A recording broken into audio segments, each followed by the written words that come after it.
देखिए, आज कोई बात नहीं, यूपीएसआई का रिजल्ट आया, बहुत हाई कट ऑफ गई, मेरा भी दिल हिल गया।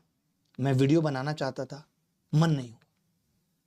कुछ बच्चे मैसेज कर रहे थे, सर मेरे घर में मिठाई बट रही है, बहुत कम बच्चे। माँ की आंखों में खुशी है, पापा अलग कोने में मुस्कुरा रहे हैं क्योंकि बाप कभी कहता नहीं कितना खुश और कितना दुखी है। लेकिन उससे कई गुने ज्यादा मैसेज वो मिले जहां कोई बच्चा कमरे में अकेला बैठ के रो रहा है, बार बार रिजल्ट खोल रहा है कि यार इतनी हाई कट ऑफ जा सकती है, मेरे इतने कम नंबर कैसे आ सकते हैं, क्या मैं भी उतना पढ़ सकता था कि मेरा भी हो जाता।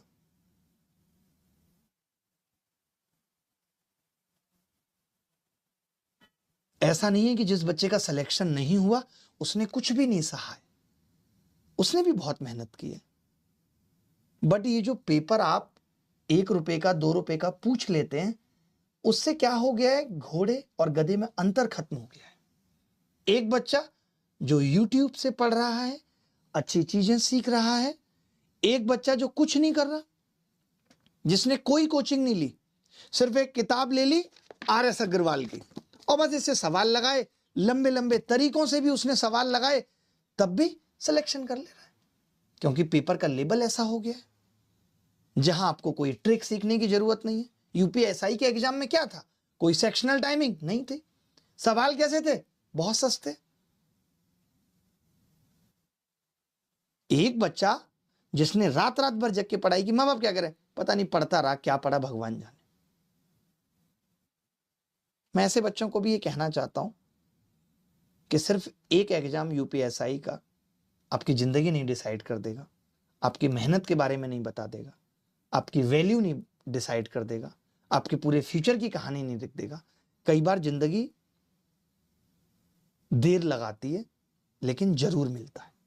जो मेहनत आज आपने की है वो हो सकता है किसी और एग्जाम में दिखे। जिनका सिलेक्शन हुआ है उनको मैं बधाई देना चाहता हूं, और जिनका नहीं हुआ है, अगर रोने का दिल कर रहा है रो लीजिए, बुरा लगना भी जरूरी है। खुद को खत्म मत मानिए यार, बहुत आगे जाएंगे। मैंने ऐसे तमाम बच्चों को टूटते हुए देखा है, बिखरते हुए देखा है, लेकिन फिर बहुत आगे गए। तो एक रिजल्ट आपके संघर्ष से बड़ा नहीं हो सकता। अगर इसी तरीके की मेहनत आप सच्ची करते रहे तो एक दिन जरूर आपका भी वक्त बदलेगा भाई। रुकना नहीं है, कोई बात नहीं, कर क्या सकते हैं, बस यही सोचना है क्या कर सकते हैं। हम जाके बोलेंगे यूपी सरकार को कि धांधली हुई है, कट ऑफ बहुत आई गई, कैसे बताएं आप बताओ।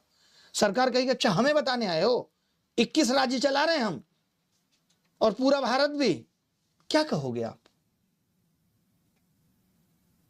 अभी अभी ताजा ताजा हमने इतने राज्यों में बहुमत हासिल किया है, आप हमें बताओगे कि एग्जाम में प्रॉब्लम है, क्या बोलोगे आप।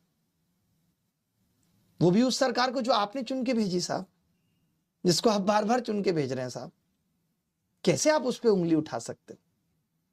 ये वही वाली बात है कि लव मैरिज में पत्नी की बुराई की नहीं जा सकती मां बाप के साथ, असंभव सा है, क्योंकि आपने चुना है साहब, भुगतना आपको ही पड़ेगा।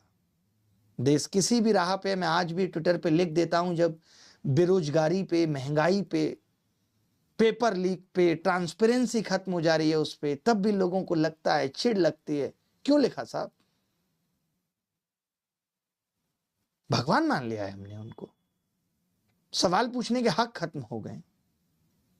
खैर छोड़िए, मैं और इमोशनल